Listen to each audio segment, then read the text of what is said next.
What's up, you guys? It's Aiden, and this video is going to be, well, you know, the title states it.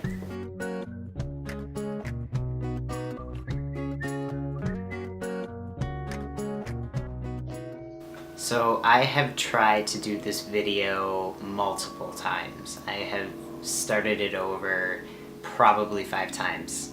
The positive thing about starting this video over multiple times was I got to really go through the emotions of what I was feeling about the election.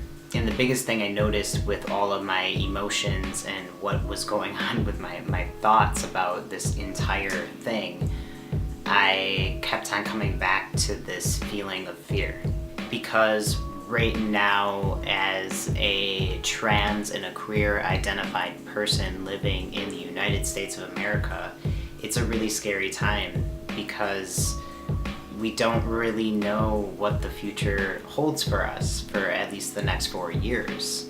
It kind of feels like we are walking out into pitch darkness and there's absolutely no lights. We can't see anything. And the fear comes from multiple different angles. Like, I don't know politically what this necessarily means, because though Trump he's so back and forth with a lot of his statements and he's very contradicting.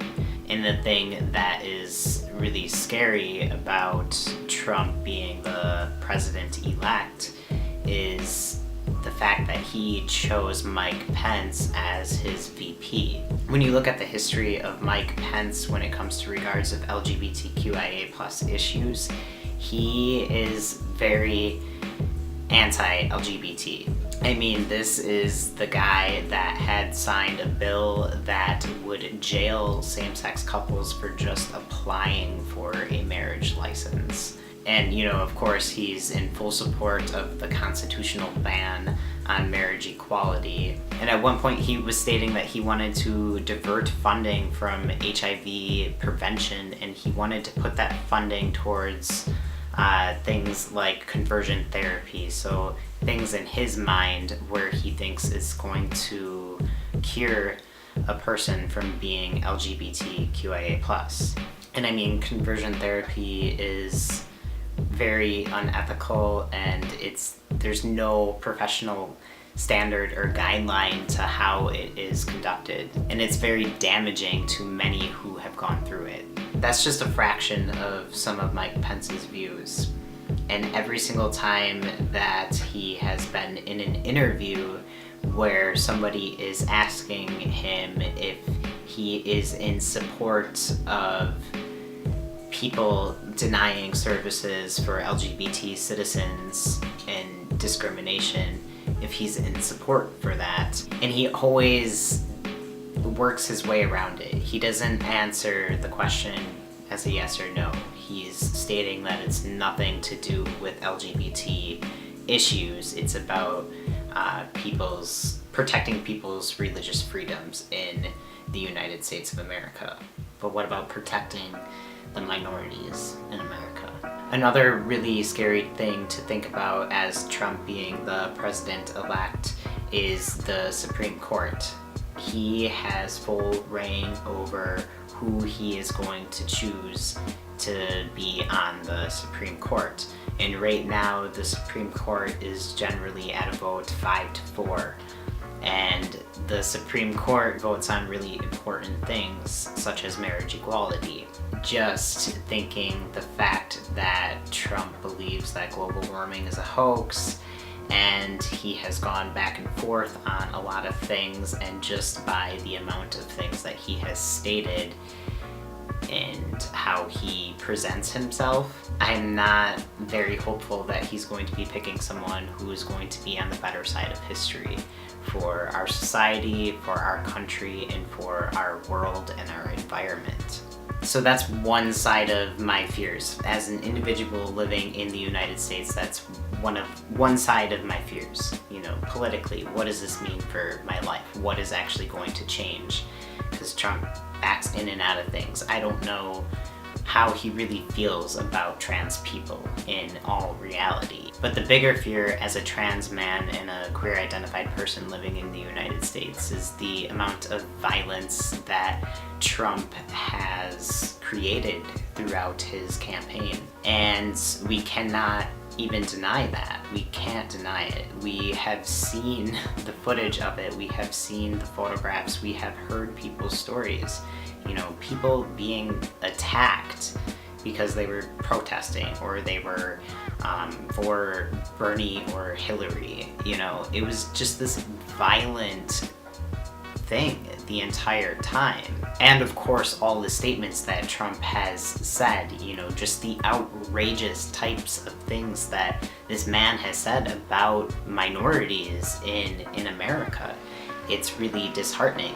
And people listen to that type of thing, and we have seen it erupted into violence in multiple different situations. He has completely changed the atmosphere in the United States of America. He has made it very toxic, and I can honestly say for myself, and I'm sure a lot of Americans can say this as well, but I am actually afraid.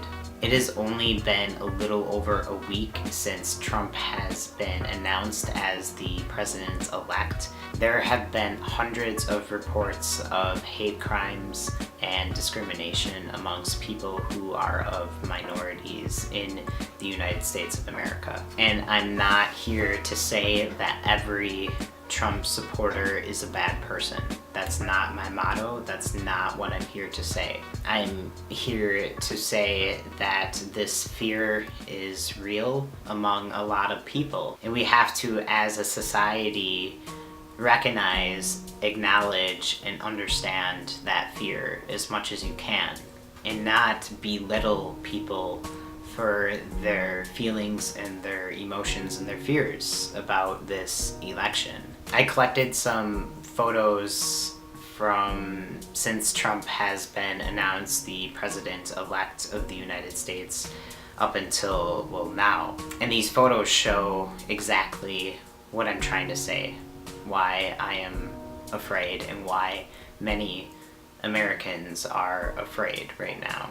And I just want to note, some people may take offense to some of these images, as a lot of them reflect racism and some are white supremacist type content. So just keep that in mind as you continue to watch.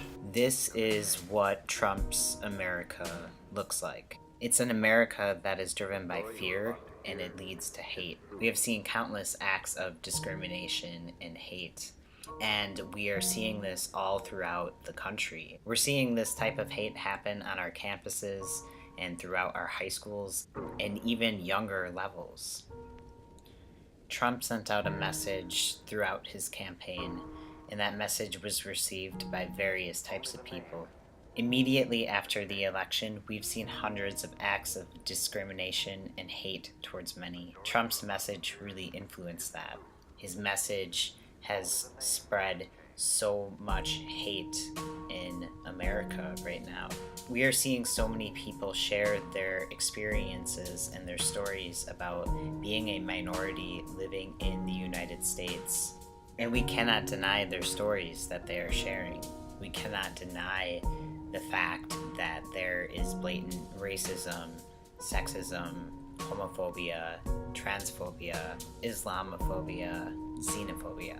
And these types of minority groups in the United States of America are being targeted right now. And Trump is very well aware of what is going on in America.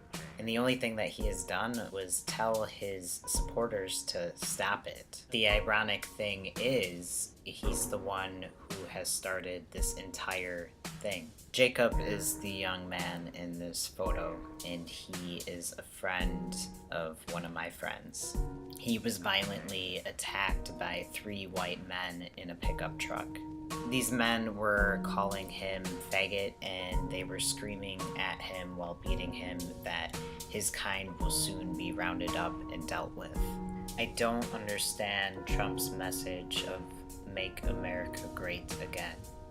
for one, the statement again, because we've seen so many strides, but then all the violence that Trump has influenced, it's the opposite of great. All of these photos are my exact reason why I did not vote for Trump. I cannot and I would not support someone who has influenced so much hate in America. A type of hate that impacts so many different Americans and could directly impact my own personal life. So these are all the images that I had gathered, and these explain why me and so many other Americans are afraid right now. Right now is a really hard time. The country is essentially, it's divided.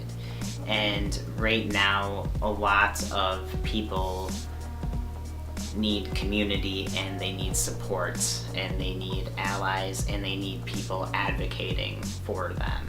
I think right now it's a really important time to let our voices be heard and to let everyone in the government know that we are very distraught and upset about the current situation in America. And whether that is writing letters, or if that is sharing things through social media, or if that is getting out there and protesting.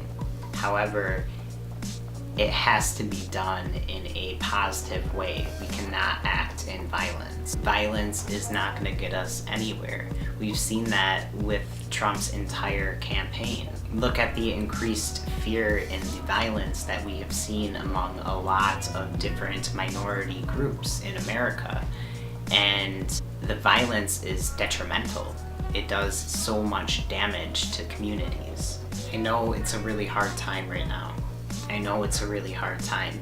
I'm feeling all of those emotions too, of anger and sadness and just so much frustration. I get it. I feel it too. But we have to act rationally. And I know it seems like a really cruel and unfair world as it is. But I really believe that through love and tolerance, we can change so many things.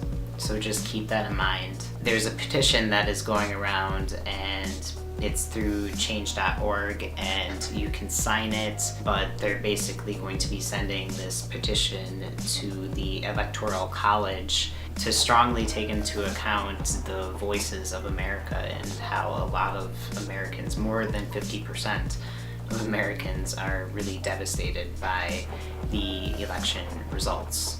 It's a long shot, I know, but it's a way to let your voice be heard, and maybe something can change. You know, we never know. There could be a swing once December comes. We don't really know. That's the thing that I've learned most about this election. Anything is possible, so.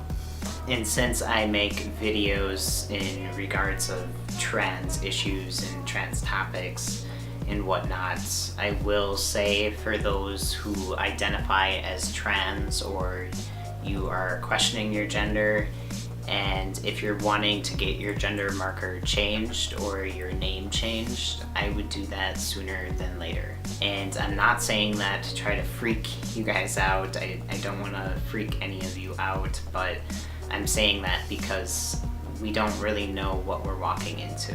It's best to prepare for the worst but hope for the best. It's that type of situation right now. If you have any questions on how to do that, I would be more than happy to give some advice and tips on how to go about getting your gender marker changed or getting your name legally changed. To all and everyone, please be safe and please be smart. Know of your surroundings, know of your boundaries with things, and be present and be aware. I'm gonna wrap this video up. Thank you all so much for watching. I know it's probably a ridiculously long video. Feel free to share this video, give it a thumbs up, subscribe to my channel. I will do a video soon, probably within the next couple days or so. But until then, please be safe. I love you all. Have a wonderful few days ahead. All right, thanks guys. Bye.